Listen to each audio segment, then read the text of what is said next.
Hello, and today I'm going to look at the top 2019 games so far by Board Game Rank. Now, I've picked out my sort of top 22 out of the games on the first page or two, and some of these games haven't come out yet, some are on the boat, and some of course are actually available in the retail channel. So let's start off with the unranked games. So Vast, the Mysterious Manor. This is a follow-up to the very successful Crystal Caverns, I think it's called. Asymmetric gameplay. Each person takes on the role, so like the Paladins and the Skeletons and the Spiders and the Cave all have slightly different roles, and I believe it's an Enchanter is the fifth option.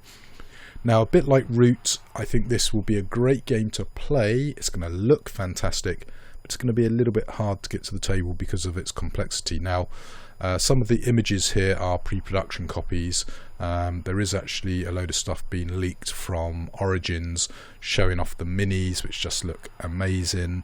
I think this one is going to rapidly rise up through the ranks, but what's going to hold it back is the complexity of getting your head around it. So each individual player has almost like their own set of rules, which is going to be a hindrance to get it going. And as it says, it's a 4 out of 5 complexity rating, but it's from the people who did Root, and Root's a fantastic game that I love, as long as I'm not having to teach people how to play it. Another game that hasn't been rated yet, that's meant to be coming out this year, is Cloudspire. Now, Chip Theory Games produce some really cool stuff. I like the artwork, I love the component quality. I raved about Hoplomachus and Too Many Bones. The problem for me, though, is they're producing these big, heavy, picking it up sort of weight issues. And also they keep twiddling with the rules, and I think they need to maybe calm down a bit, really get a good proofread of their rules, etc. And Cloudspire didn't really inspire me that much, and Trip Lock really fell flat for me. So I was cautious about Cloudspire.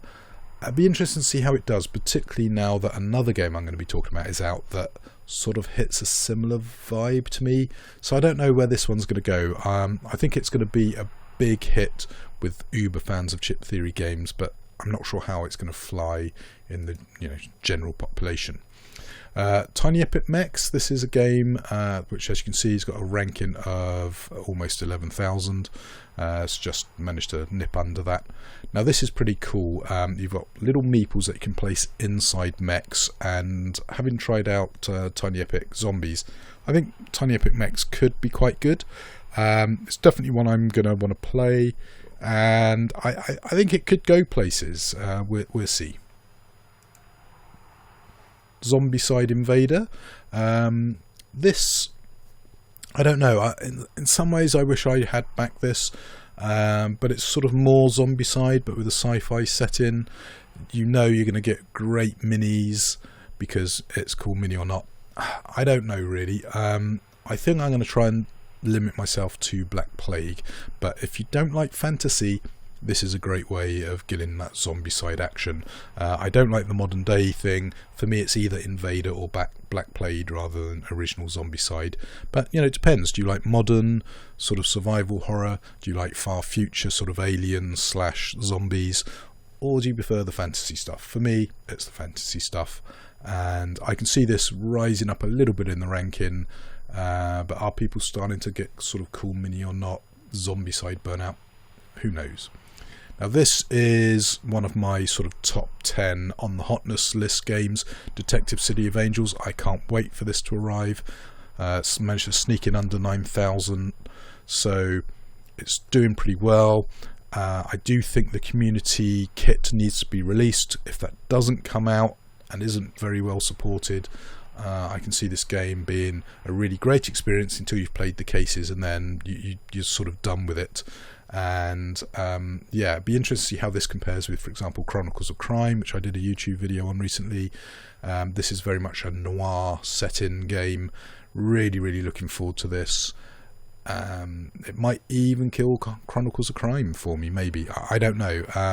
That DIY module system that you've got with Chronicles of Crime, for me, gives it longevity, and its mere genericness, actually, although that's a bit of a problem because it's not so flavourful, means you can do all sorts of weird, wonderful things with it, and the VR app thing is brilliant. So I'd be interested to see how City of Angels compares. The reason I didn't originally get Chronicles of Crime was partly because I was getting this game, but I folded and picked up Chronicles of Crime in the end anyway. Edge of Darkness, this is one of these sort of card building games.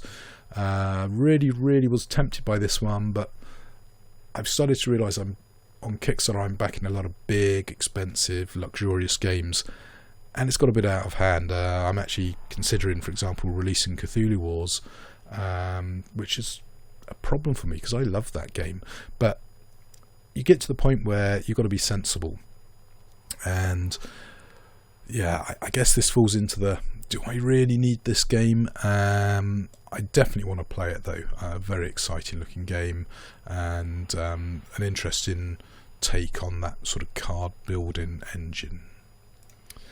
Nanty Narking. Now, this is a bizarre one. This re-implements Discworld Ankh-Morpork, which I actually think is quite a good game. The production quality on this just looks amazing, and yeah, I'd really want to see this one. Ankh-Morpork, I think, has the appeal of being Discworld, but the component quality is a little bit over the shop.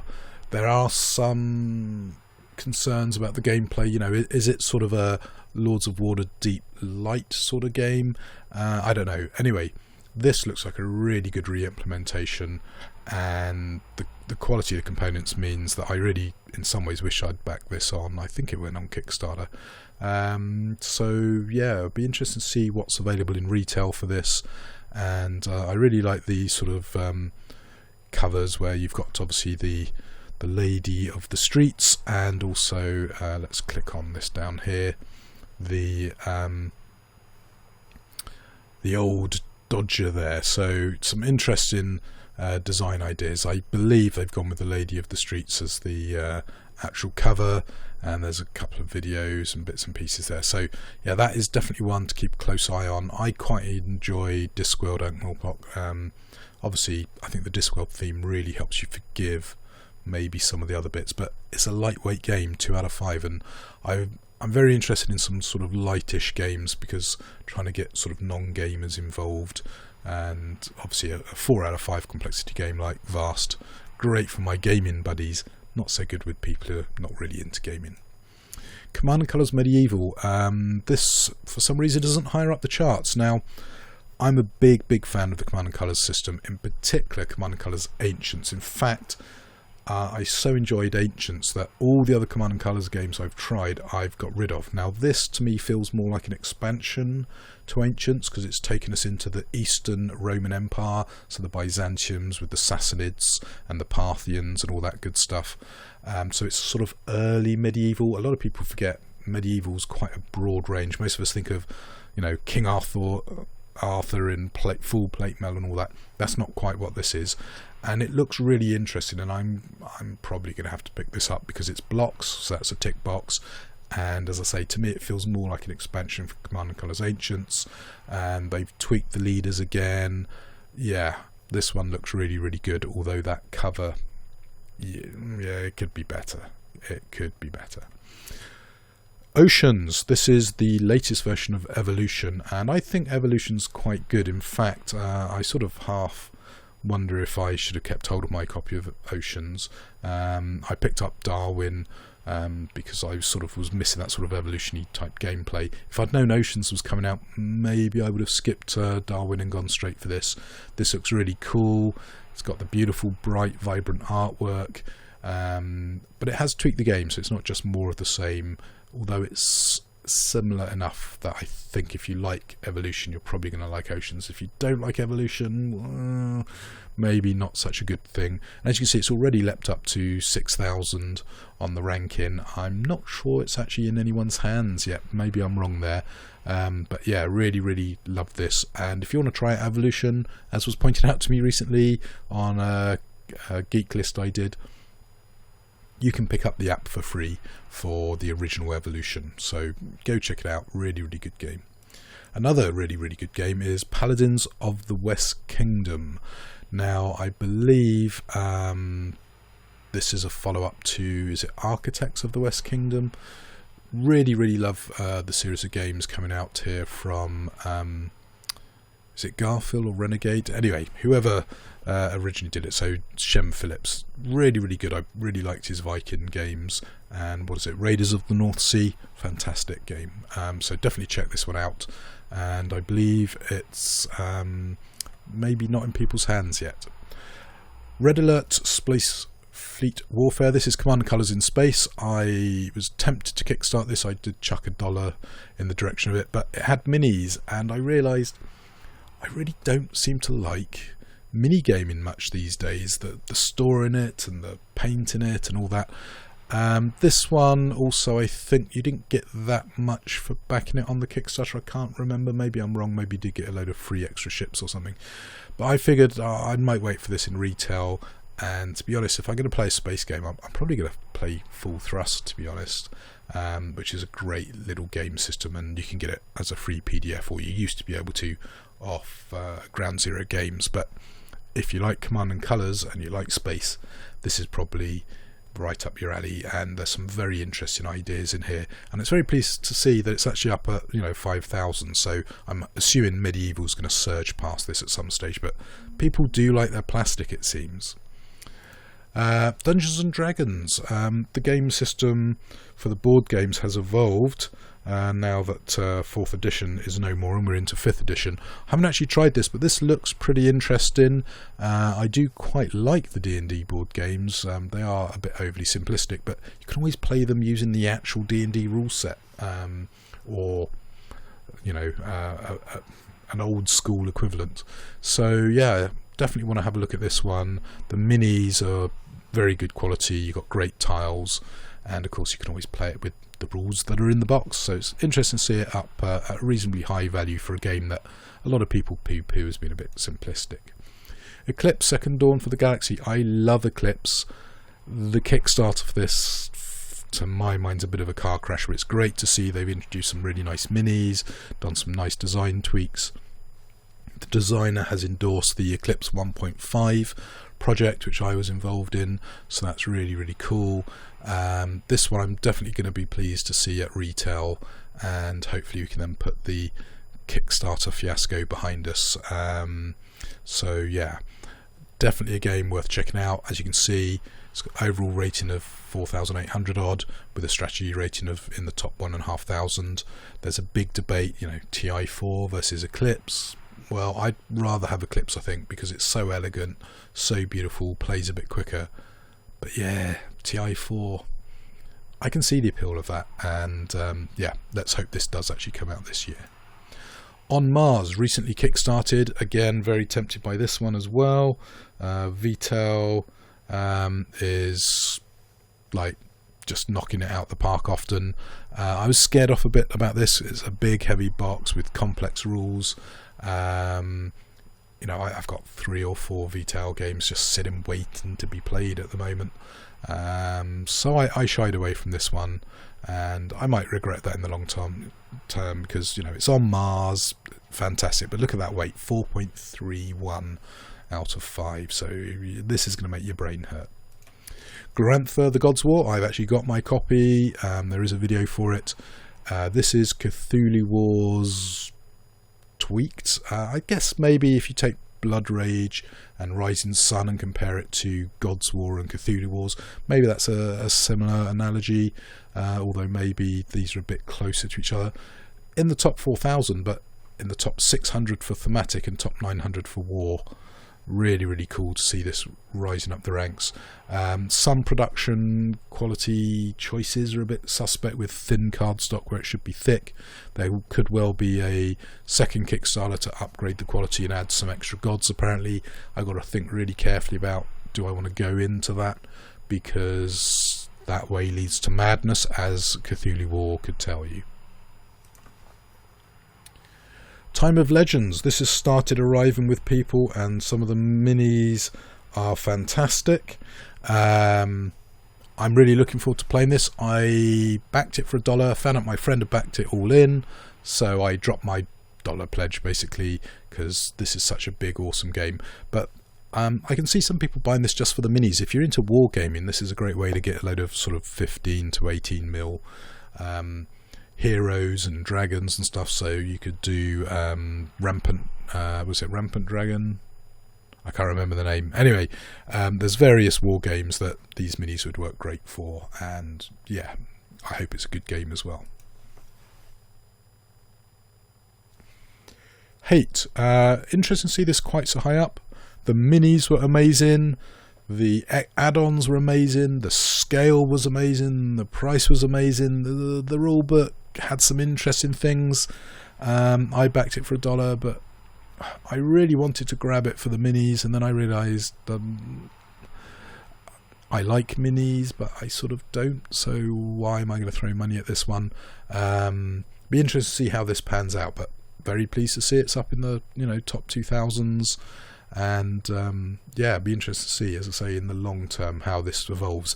Is this sort of a, for want of a better word, cheaper Kingdom Death Monster sort of type game where you've got grim stuff? I know they're totally different, don't have a go at me, but that, to my mind, they're both like violent, grim sort of games where you eat people and all that sort of stuff. So yeah, it's an interesting game, and it sort of looks like it might be a bit of a one and done game. We'll see. Talking of Kickstarter games and hellishness, Hellboy, again up in the top 2000s. This one looks really cool. It's sort of Mantic's redo of a dungeon crawler type thing in the Hellboy universe. This one does look really, really good. I did again throw $1 at the Kickstarter, but again it's another big box of minis, and I've started realising you get lured in by that, but how good's the gameplay, how good's the component quality? Now the minis are amazing, but yeah, it seems to be well received and one of Mantic's possibly best games. We'll see how it evolves over time. Right now obviously all the fans are voting for it. In the long run, will it be deemed lacking? Will it be deemed actually to be a hidden gem? We'll see. Talking of hidden gems, DinoGenics in the top 1000, so 1/6 there. Really good game actually. Very much gives me a similar vibe to Dino Island. They're very different games. DinoGenics is much more sort of realistic, for want of a better words, and I think you could have both games in your collection. Really strong, and I believe there's an expansion Kickstarter coming up, so yeah, it'd be really, really good to see what that expansion does to this. Can they keep the balance? I think where DinoGenics slightly pips Dinosaur Island is it's a slightly more approachable game from the point of view that the looks aren't going to be a Marmite issue. Well, I mean, maybe they are, but I personally think Dinosaur Island with that vibrant poppy colour can be a bit Marmitey.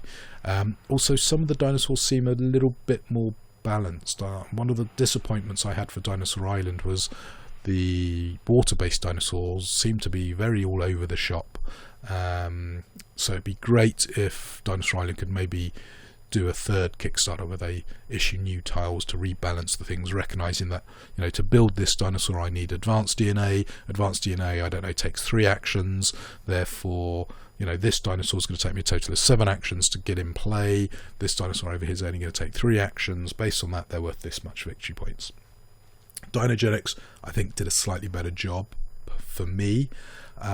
In some ways I prefer Dinosaur Island because it's a bit more Jurassic Park. You're getting DNA, you're combining DNA, so yeah, it's a hard one to call. It'd be interesting to see in the long term which one wins out. I think DinoGenics will win out with the more realistic graphics, but Dinosaur Island maybe because it was first and in some ways has some better elements of gameplay, but then again DinoGenics, it's a 50-50 split for me. They're both excellent games. Moving on, I know very little about this one, Call to Adventure. I grabbed this one because this looks like a character-driven fantasy storytelling game, and I really want to check this one out. So it's just in here purely because, it's in the top 1000, just shy of 1.5 there, and yeah, it looks intriguing. So I'm going to try and find out more about this one. So definitely one to have a look at. Claustrophobia 1643. This was a fantastic re-implementation of the original Claustrophobia, which is a fantastic 1 versus 1 game. Really like the tiles, love the minis, just really, really good. It's just Kickstarter exclusive, limited production, really annoying. Monolith, you need to stop that. It's given you problems in Batman, in my opinion, and it's really annoying for Conan, which is a game I love. I think it's one of the best games out there. I put it in my top 5 games. Really love it. Claustrophobia, not quite as strong as that, but really enjoy that. In fact, we've completed, I think, the entire base set and one of the expansions, and I think the second expansion we still haven't played yet, which is why I didn't back this, because I thought, well, we're having trouble getting this one back to the table at the moment. But really cool. The only downside is the minis don't come pre-painted, and I think some of the graphic design choices on the player boards that some people love, I just looked a bit naff to me. But the actual tiles you explore in the minis, really, really cool. So I'd be very interested to see where they go with this game, whether they push out the expansions and update the art, etc. Escape Plan. Now this is a great game, up in the top 800s now, so we really accelerated here.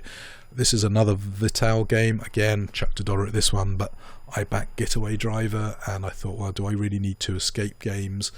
And this is a heavy-ish game, 373 out of 5. Beautiful game. I will probably look at picking this up and on Mars at some stage, assuming I stay in love with Vital. It might be I decide Vital, beautiful game, but just makes my head hurt too much, and scale back on them. Anyway, there you go. Res Arcana. Now this is sort of a fantasy version of Race for the Galaxy, although that's probably not quite a fair description, but that's sort of the vibe I got from it. Looks really good. It's in the top 700s there. How's this going to do? I don't know. This is definitely one I want to try, and it'd be interesting to see if they produce some expansions to really make it fly. Right, we've then got the Lord of the Rings Journeys in Middle-earth game. This is basically Mansions of Madness Fantasy Edition. So it'd be really, really good to see how this gets supported. It's in the top 300 with the top 40 for thematic. I mean, amazing. Really, really like the look of this one. I want to play my friend's copy. I don't feel I need it in my collection because I've already got 2 app games, Chronicles of Crime and also Mansions of Madness. And because I got Mansions of Madness, I don't think I'm going to bother with this one, even though the Lord of the Rings theme is appealing. Monolith, Batman, Gotham City Chronicles. I'm just going to refer to it as Batman. Takes the Conan engine, redoes it, and what shied me away from this one was, I think, I've already got Conan, I don't really need another big box of games, and also I didn't like some of the design choices, lots of fiddly little icons, and sure enough, that's one of the criticisms. And in fact, Shut Up and Sit Down did a recent video where they sort of rather slammed Batman and said you're better off with Conan unless you really, really like Batman, and I can sort of see what they're getting at. One of the great joys of Conan was you kick the door down, you leap in with Conan, you kick the what's it out of everyone, and then you run off with the gold and the treasure. Fantastic. That doesn't really quite work for Batman. However, I think it's a great game, and it definitely deserves to be in the top 1,000. Really good game. The Season 2 Kickstarter's getting a bit of love-hate at the moment. It'd be interesting to see where they go with this, and Monolith, I think, need to go back to Conan. They need to reissue all the stuff from the first Kickstarter that people just can't get hold of, like the Dragon, the Black Ones and stuff like that. And they could also do with bringing out updated modules, including stuff to support the Kickstarter extras, because that's really upset a lot of people. Right, Wingspan in the top 45, family game number 2. This looks beautiful. I think it plays reasonable, but at the moment it's just really, really expensive to buy, and it's not worth the amount people are asking for it. $70 is ridiculous, but the retail price is $40, and I think it's worth that. Oh, 45 might not be 100% right there. And my number 1 is What Goes Up Must Come Down, 7th Continent, and as you can see, it's not been rated quite yet, so I'm cheating putting it here, but this probably is my #1 game. I've just received my copy. Amazing. The support from the company is great. I got 4 damaged cards. I contacted them within an hour. They'd already put it in the post to me, so really good props for Serious Pulp there. The sleeves, a little bit hit and miss. There is a rumour they might be based on Mayday sleeves, and I have had a few where they've been a bit tight. Luckily I got a few extras, so I've been able to kind of work my way through. I recommend side sleeving, so when you're riffling through your cards you're not damaging them, because I top sleeved a few cards, and when I started riffling I noticed I was damaging the top of my cards, so watch out for that. If you don't like buying the official sleeves, I can recommend some extras. If you go to the Kickstarter for sleeves for any game, the geek list for sleeves for any game, there are some really good recommendations there. I think it was Swan Kings, I picked up some of those, and I've actually done all my blue action cards with Swan Kings and been very impressed with the fit and finish of those. Anyway, I think that's it. Yes, there you go. That is my top 22-ish games by BGG ranking for games published in 2019. Now, some of them are on the boat, some of them might even slip into 2020 if we're not careful, but there you go. I hope you've enjoyed that quick look at the top 22 games, as I say, by rating on Board Game Geek, and it'll be interesting to see where Seventh Continent ends up. Let's just check where the base game is. The base game's in the top 17. There you go. Fantastic. Anyway, till the next video, happy gaming.